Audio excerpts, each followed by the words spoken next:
Hello and welcome to the Primal Polar podcast, where we're demystifying the masculine and connecting you to your primal. My name is Antonio Mazzola, and today we have a guest with us to share his journey with the men's work. But before we introduce him, this will be, I believe, our last week of the early bird discount for the Primal Polar Bear Adventures Summer Men's Rite of Passage Retreats.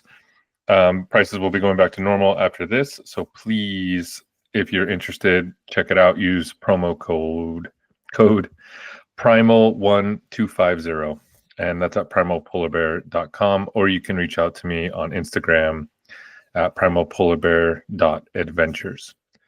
All right, with that being said, Gabe, if you could introduce yourself, and we'll get going here. Yeah, absolutely. Gabe Monahan. I'm calling in from Colorado. I live just south of Denver, Colorado, and super excited to be here. Antonio and I became friends about a year and a half ago through men's work, and really excited for this opportunity. Awesome, man. Well, yeah, thank you. Yeah, stoked to have you on here. So do you have the opportunity to know Gabe a little more in depth with the men's work? He is part of my men's group. So I meet with him weekly on Saturday mornings and have, like you said, a year and a half. I think it's probably closer to 2 years. But anyways, so Gabe, can you share a bit about your men's work journey and like how you got into it, and like what were some of like the big moments for you that got you here? Yeah, absolutely. So just turned 43 this last December, and I've always been a little bit of a late bloomer, so to speak, kind of figuring things out through experience. But as I reflect on my journey, really two pretty significant things in my life kind of led me to where I'm at today. So I like to say I hit rock bottom twice in my life. First time was a little over 10 years ago. I was struggling with alcohol, had a pretty gnarly drinking problem, and my life was kind of crashing around me. And so, at that point in time, I finally had enough with the way my life was going, barely hanging on, barely surviving, and finally decided to give up alcohol after quite a few failed attempts. And really, I found fitness is my outlet to kind of deal with stress and that sort of thing. Fast forward 10 years, I really, during that period, my main focus was just kind of getting my life in order, getting a career, getting my relationships right, all that kind of stuff, getting my finances right. And in doing so, I was able to kind of get my life together. However, I failed to develop my internal world, so to speak. So that kind of led to my second rock bottom about 3 to 4 years ago, I would say. I just, I felt like in a lot of ways I had made it in life. I had a wife, had a kid, had a career, had a house. However, I really stopped being able to experience joy. And really, this was during COVID. I really was quite miserable if I'm actually being honest with myself. And I kind of had put all of my cards and stock into being a husband and a father, which are all admirable things. But I failed to kind of develop emotionally over the years. And I reached a point where I was just kind of sick of the way that I felt, and was sick of feeling terrible and sick of not being authentic with myself. And I don't exactly remember how, but somehow I stumbled into the No More Mr. Nice Guy book. And, I really felt like that book spoke to me. And a couple of things stood out. One was that I'd become a nice guy. I was, using covert contracts to try and get my needs met instead of just asking for my needs to be met in healthy ways. I had completely severed all of my relationships with any other guys or really anybody else, to be frank with you. And then the third thing is I was just constantly in a stressed out, anxious nervous system state. And so I was really quite dysregulated. And so it kind of took me a while to get it all figured out, read lots of books, listened to lots of podcasts. But three things that really helped me kind of turn things around and get to where I'm at today. And that is one, joining a men's group, getting into a community with other men who could hold space for me and share struggles and have accountability conversations and be able to have relationships outside of my primary relationship with my wife. The second piece was nervous system, getting my nervous system regulated. And that's where breath work, cold exposure, and meditation really became a staple and cornerstone of my life. And then the third piece was just starting to feel good about myself, loving myself, being able to create space to do the things that I wanted to do, and also be willing and able to ask for, what I needed and not go get my needs met through covert ways. Awesome, man. All right. A lot there. I have a few questions. Okay. So if we can go back, do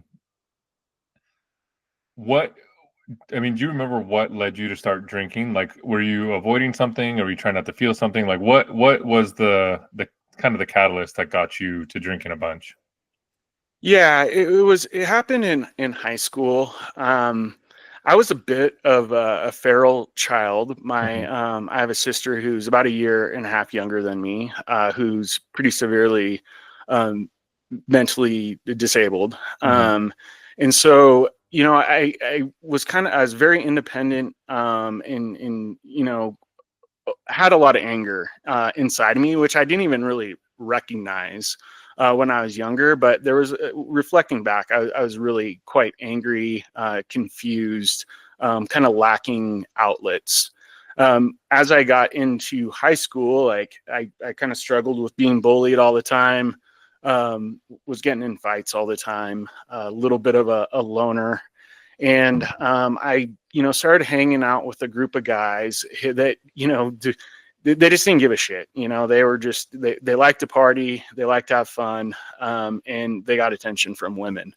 And so, I vividly remember the first drink of alcohol I ever had, and it had its hooks in me right away, because it allowed me to turn off my brain. I got positive attention from it, and it was just a way for me to not care, and just kind of really do whatever I wanted to do, without kind of the pressures that my brain was always putting me under. Yeah, that makes sense. Actually, it's interesting. That really resonates with me in a different way, though. Like, I remember hanging out with my older brother, and like all this, I played football, I was like a jock, but they were all like my brother was in a band, like he was a musician, all his friends were like the guys doing all the drugs. And I remember doing drugs with him. Like, it was a fun escape, from the shittiness of, my life at the time. So it's, that definitely resonates there. So you had mentioned, covert contracts. So, I give a quick synopsis of what that is, but essentially it's like doing something for someone without them even knowing, and having an expectation in return from them without them knowing either. But is there like an example you can give? Like, what were you doing that would be like your covert contract? Just maybe some guys listening could maybe identify this what's going on. Yeah, absolutely. So I think my heart and my focus was in the right place after becoming a father, where, I wanted to be around, I wanted to be involved, I wanted to be and do everything for my family. And, I think as time passed, I really put a lot of pressure on my wife to kind of fulfill every single relationship that you can think of, Yeah. to fulfill that for me. So, we co-parented together, we worked together, we lived together, we worked out together, we did everything together, and we've always been the best of friends, best buddies. But as life goes, being a parent, it's really easy for the connection between two people to kind of fade over time. The focus becomes the kids and the logistics and all that kind of stuff. And so what I found myself doing is I craved connection, and Mm-hmm. on the surface it really felt like I craved sexual attention, but I think underneath that was I just craved connection beyond what I was currently getting, or what I had to become accustomed to getting Yeah. prior to having kids. And so it really turned into one of those things where I was constantly felt like I was trying to manage the emotions of my wife, because if she was happy, I had the opportunity to be happy, and if she's happy and I'm happy, then the likelihood of me being able to get that connection, whether it be emotional or physical, Mm-hmm. went up, right? And Yeah. so it really turned into I'm going to do things to be a good boy, and bend over backwards, whether it's doing extra stuff around the house, or this, that, or and the other thing, in hopes to get a positive reaction from her, and get that hit of connection.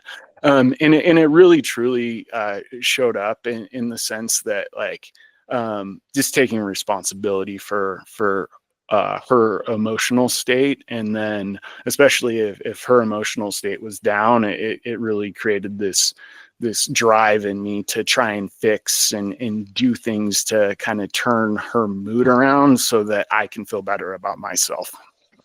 Yeah. I mean, did you find, so you brought up you were seeking sexual connection just for regular connection.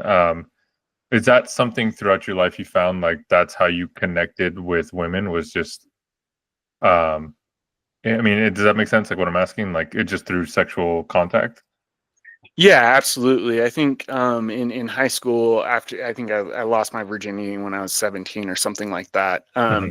and all of a sudden I had this attention of women, in with young women, in a lot of ways, like that was sexual attention or Yeah. attraction, that, and then I try and turn that into a sexual connection, sexual relationship, and I really started my whole worth, or about my how I felt about myself, was all wrapped up into the attention I was getting from women, them Yeah. wanting to Okay. ultimately sleep with me. And so that was, I didn't realize it when I got married, but really that was a big motivator for me. Was that sexual connection equaled I'm good enough, I'm Hmm. attractive, Hmm. I'm lovable, those sort of things. Oh no, for sure. That definitely, I mean, the female validation was a huge one. Just from even being from my upbringing, like being raised by my mom, it was natural to me to appease the feminine, and then also avoid getting in trouble. And like you mentioned, being a good boy, it's like, fuck, I was doing that at a young age, and then avoiding getting in trouble, bullshitting, lying to my mom, which then turned into bullshitting and lying to girls. So then I got validated. I was, quote unquote, such a great guy, um, which turned into sex. But I mean, I think for me, it wasn't even about the sex. It was more just like someone's into me and thinks I'm good. Like that was great. Like I got told that I was good by a female. So it was like, awesome. Like I'm doing my job. I'm going through life in a good way. Yeah, no, Um, I completely agree with you, and yeah, I think sex is the act, but the reality is there's so much more wrapped up into yeah. that. 100%. Yeah.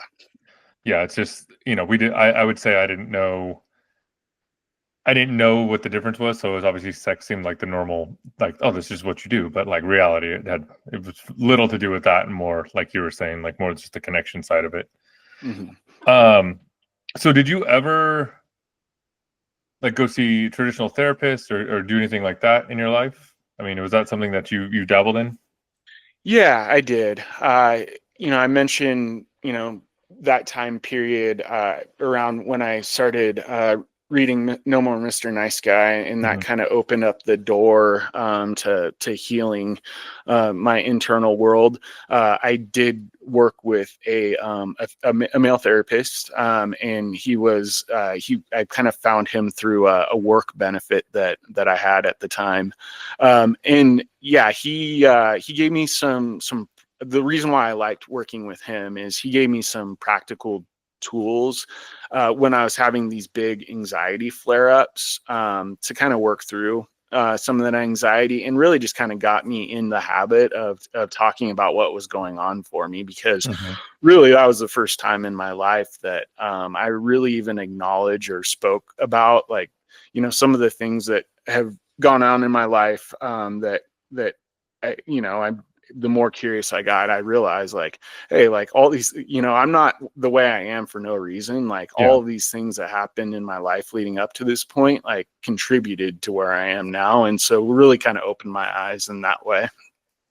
So what? So it's interesting because you got the experience of working with a male therapist. I did have a short stint with one, but I think I had like 7 therapists, and most were women. Hmm. So I found myself stuck, like again, just trying to appease them, get validation, tell them what they wanted to hear. But it's interesting. Yeah, I think I did get some like actionable things from a male therapist, but in in that, what would you say from like your perspective? What's the difference between that and like doing the men's work with like a group of dudes versus with just one therapist? Yeah, I think for me, there's a little bit of a power dynamic, if you will, Hmm. between therapist and patient, where, like, it almost reminds me of like talking to your boss or Mm. talking to a doctor. Like, I felt myself to a certain degree almost wearing a mask Okay. while sitting in the room with a therapist, as opposed to being in men's work and just being around other guys that are able to share their experiences and that sort of thing. The power dynamic is not there, and it's just an opportunity to just show up as you are, and completely take off the mask. And I think that that's what has really, that's been what's kept me in men's worth, of course, aside from the relationships that I felt. But yeah, just the rawness of it, the being able to show up as your true authentic self, as opposed to your point, like, almost kind of like, to a certain degree, saying what you need to say, Hmm. kind of stuff, and going through those motions. So something I like to ask guys, because I'm sure people listening to this have like not been vulnerable around another guy and have not opened up. But do you remember the first time you were able to open it up and have that space to do so to another man, like what that was like? Yeah, I vividly am recalling an experience, and of course there was experiences before this. As soon as I joined the men's community, Hmm. but I vividly remember I came to our group, our Saturday group, Hmm. and I'd been doing the work for a while, and I kind of reached this little bit of a breaking point where it was half of, I was struggling with an issue. I think at the time it might have been some relational issues that I was dealing with, and communicating my needs, and all that kind of stuff. Uh, but I remember showing up and kind of talking through some of my struggles that I was having, and just completely becoming overwhelmed with grief and sadness. And it was a really powerful release for me to be able to do that. And I was just astounded by just the willingness of you guys to just be able to listen to Hmm. me without judgment. And there was no fear of here I am crying in front of other grown men. It was just an opportunity to just let it go, be heard, feel the support of the guys in the group, and just the weight that came off my shoulders in that moment was just wild. And yeah, that's one of those moments that I probably will remember for the rest of my life. That's awesome, man. And then no judgment, no one talking shit. Like, that's awesome. It's a good spot to be. So you mentioned breath work. What, like, I know in this journey, I mean, for anyone who is looking to get into kind of the men's work journey and get on, I mean, I like to call it, this is my hero's journey. And if you don't know that, it's a phrase from Joseph Campbell. And basically it's like we're at different points. And if you think like a main character in a movie, it's like the character arc. Except it's kind of this circular journey that there are certain points you're going to be lost. You're going to need support. You're going to learn stuff. And then it kind of just keeps going throughout our lives.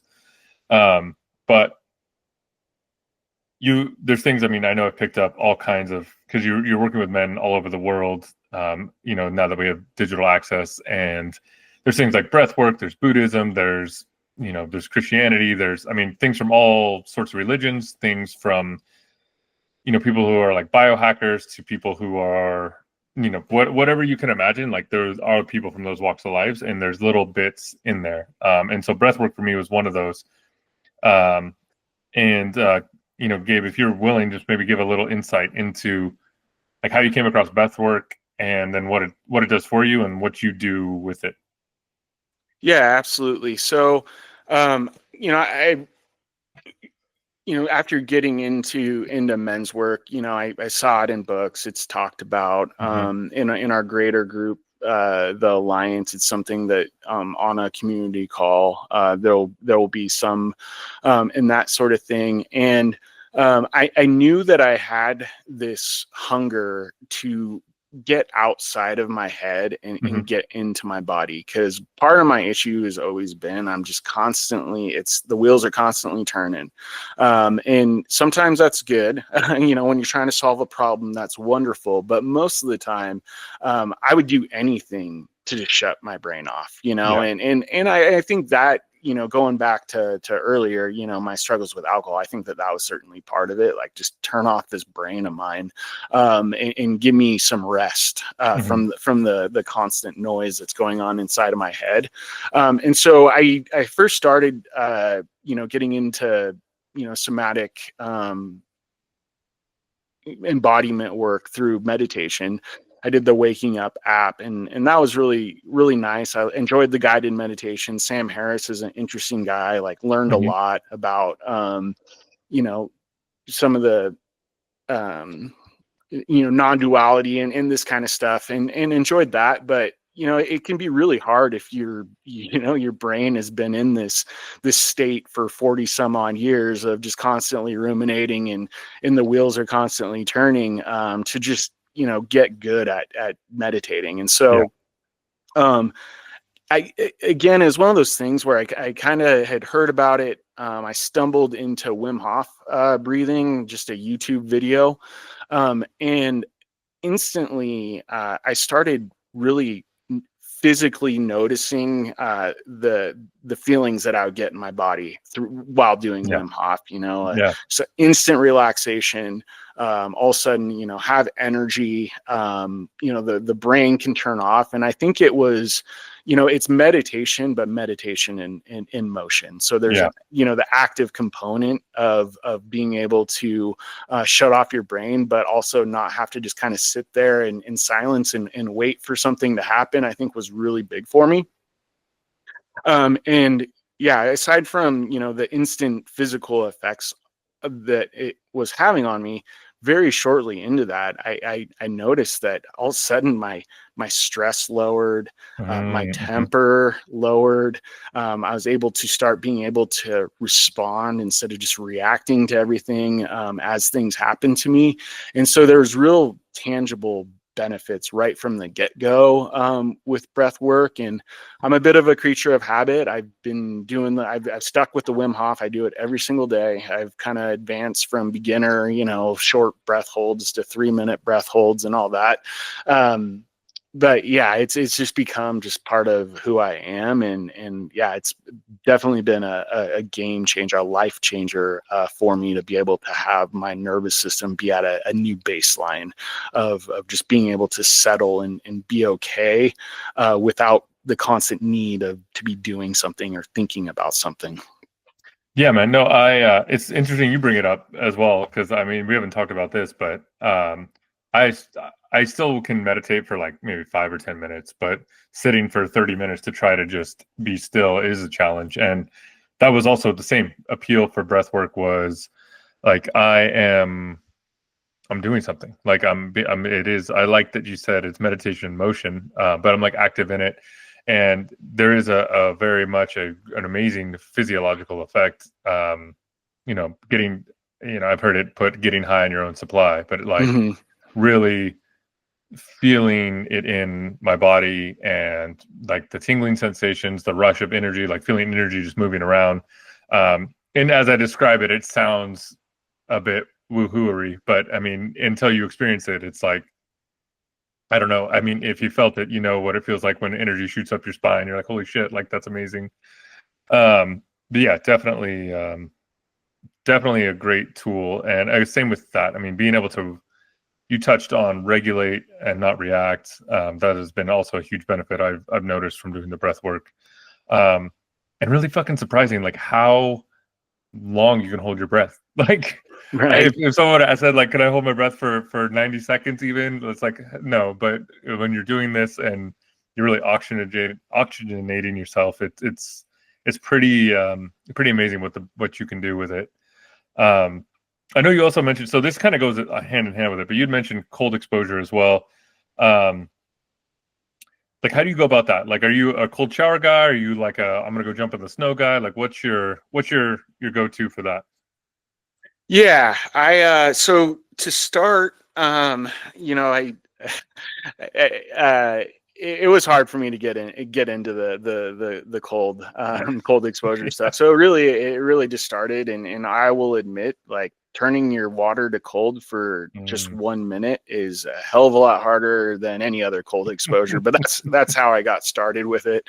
And then that kind of turned into, on the weekends I'd go and buy 50 pounds of ice, throw it in the bathtub, and jump in there and do that. And then I was like, wow, this is something. Not only is it helping my sore muscles, but it's actually, again, changing my physiology. Mm-hmm. Noticeably so. And so, then I bought a soft tub, like a little doughboy, little mini Yeah, doughboy yeah. thing, and which worked great. Being out in Colorado during the winter, I bought it in February, did it all winter, and then summer came around and I was struggling to keep that thing cold. I couldn't keep it cold enough. I was spending tons of money on ice. And so at that point in time, the results were undeniable for me. And so my wife and I decided to invest in a cold plunge that pumps in the cold water, and so do that. And so yeah, that's become a daily practice for me. And if I ever get the chance, it's always fun to jump in a cold lake too. There's just kind of a different energy to doing it out in the wild, and don't get as many opportunities as I'd like to with that. But any chance I get, any cold body of water will do. And yeah, it's something. It certainly has made me a better man in a lot of ways. And I Yeah. say that because, I can be a hot tempered guy. Mm-hmm. I can get stressed out, and stress can get the best of me. And it's helped me to so much better manage my stress. And then the other thing is just being an older dude now, just being able to recover, and be able to do the kind of workouts that I want to do. Yeah, no, I think you touch on a huge point, and this was a big point for me. And yeah, it does suck to turn that shower to cold. I was a big subscriber to the cold showers all the time for a couple of years.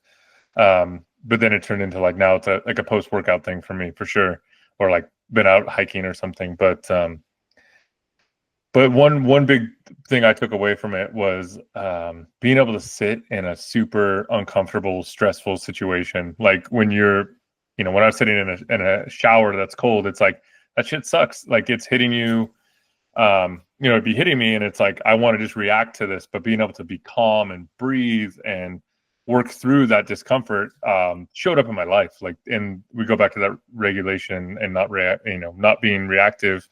It was a huge tool for me as well, just into being calm. Because like you said, it is one thing to jump in a cold lake.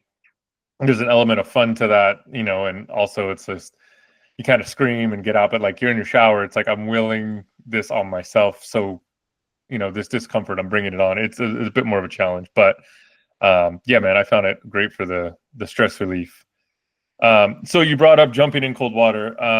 So I can't help but want to bring up Primal Polar Bear Adventures retreat. So I had the opportunity to have you out on a retreat last summer.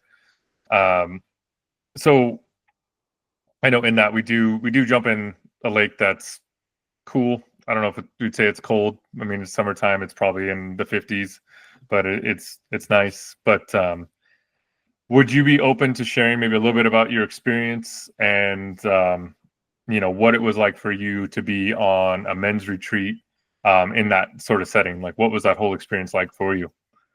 Yeah, absolutely. And if you don't mind, I'm going to share a really quick kind of short story on this because I find it to be a bit profound. So, um, growing up, when I was in my early teenage years, my dad, he introduced me to the backcountry through Boy Scouts. And then one of my good friends growing up, his father was part of the Sierra Club, and they regularly went out on backpacking trips, summer and winter. And I got to be included in a lot of those things. And I really fell in love with it, right? Like just something about being out in the wild and just being, there's just such a high level of freedom in doing so. And I bring that up because as I reflect back on my life, that was an initiation into manhood that I don't know that I fully appreciated at the time. I knew I loved it. But as soon as I got a little bit older into my teenage years, hit puberty, became interested in girls and inevitably drinking, partying, all that kind of stuff. I really let that part of me die. And I'm really I regret that. I regret that decision, but there is no going back in life. And I bring that up because, last year, you brought to the group, hey, like I'm starting up this new company. This is what I'm doing. I'd love to have you guys out on a retreat with me. And I just remember being so excited about it because I had this like hunger deep inside me that had kind of been tucked away to be able to do that kind of stuff. But honestly, last time I did it was 30 years ago, and I didn't even know where to really even get started, right? And get back into being able to do those kind of things. So super excited when you brought it up. Went ahead and joined you last summer for a trip. And it was truly everything I remembered about, backpacking and being in the backcountry, but so much more because I had such a strong appreciation for really what it meant in so many different ways. So I think, first thing that stands out to me is just being able to, it's you versus you, right? It's you versus the mountain, but really it's you versus you because your mind's saying, fuck this. I don't want to, this is painful. It's hard to hike with a heavy bag up a mountain, right? But the satisfaction that you get from pushing through that discomfort is really profound. In the amount of confidence that you can gain from doing stuff like that.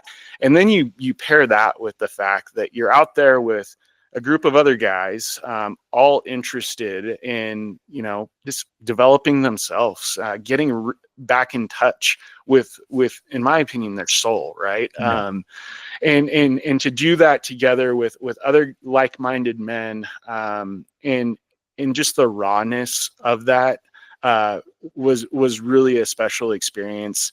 And here we all are.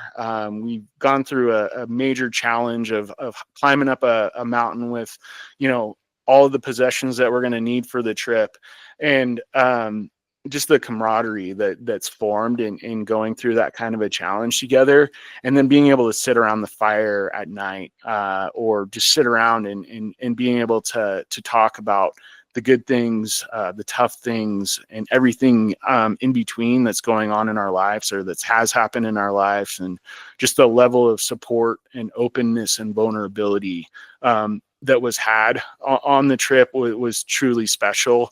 And yeah, I can't say enough. And really very quickly, like I just felt this soul level connection with you and the other guys from that, and truly took something that we've been doing for a while in the virtual format, and that is wonderful. It's a whole other thing when you get to do it person to person, being able to like touch and hug the guys that you come to admire and love and appreciate, and being able to do that together, and really just truly being able to just be free. Like there is no other feeling that I can find that I've done in recent memory that just gives you that level of freedom, where I don't have to answer to anybody. It's just me and what the universe has, the gift this universe has given us, and getting to experience that with a group of brothers is something else. Awesome, man. Well, thank you. No, that's likewise, I think the connections formed out there. It is a brotherhood, and you nail it pretty well there. Yeah, I often describe it as it's you versus yourself versus the mountain. And there is, on this, I've had guests on who talk about this, a rite of passage. So I have it set up as it's like a rite of passage into manhood. Like a lot of us don't get that. I had a guest, he was talking about, you'd be drinking. That's like a lot of things that we seek, or things that are maybe a little bit dangerous, to give us a element of death, close to death. And not saying that, we're in the mountains though, like, death is an option, but, we keep it safe. But there is, it is hard. It's, there's a lot of moments that are really challenging. And the last guy I had on here was talking about initiation. It's interesting you bring that up as well. It's like, this is an initiation into manhood. And it is cool that you got that as a boy, and maybe didn't fully appreciate it, but you see now, like, as a grown man, like it's almost like I can do this really hard shit and I'm okay. I made it through, life. Everything else in life is going to be easier than this. That's all. So I appreciate you sharing that. I appreciate you sharing your experience with it. And yeah, man, it was awesome having you out there. And, it was, the belief you put in me to be out there, it also was really awesome. So I thank you for that. Yeah, no, thank you for giving. It was truly a gift. I look at it as a gift, and I tell you what, you got your hooks in me. I've been buying my own gear, and we're actually really excited. And we're going to be heading out with you in a little over a week here, and I've been, that's all I could think about, quite honestly. So awesome.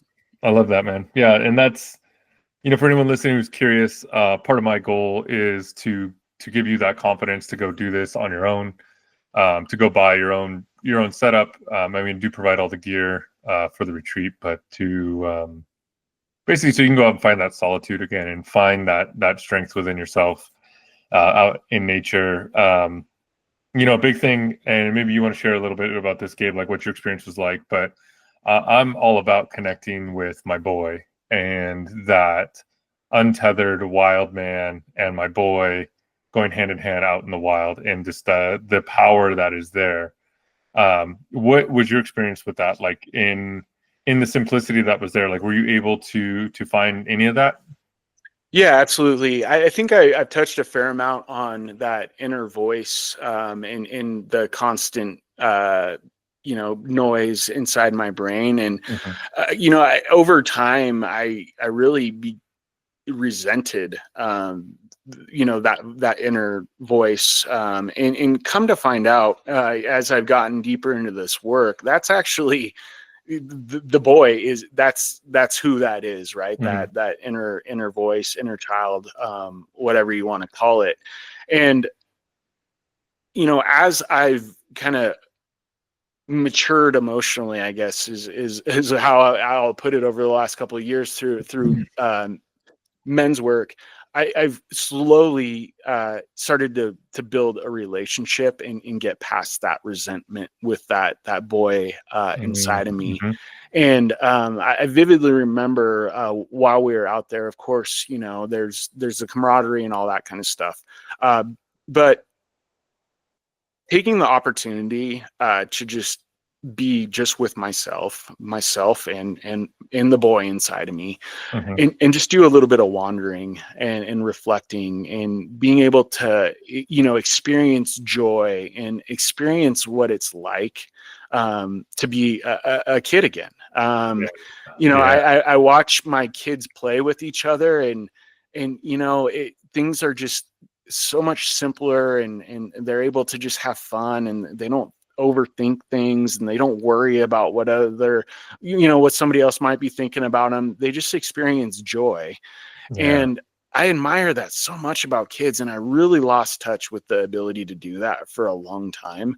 And I really, on that retreat, was able to just slow down, and have a simple enough space where that boy could just be who he is, and experience that joy, and be able to just wander, and not feel like I'm responsible for a million things, and need to be somewhere and be doing something, and just be able to play again, and be wild. Is certainly part of it as well, and just being okay with it. And it's so refreshing, and something that I think in modern society we've really lost touch with in a lot of ways.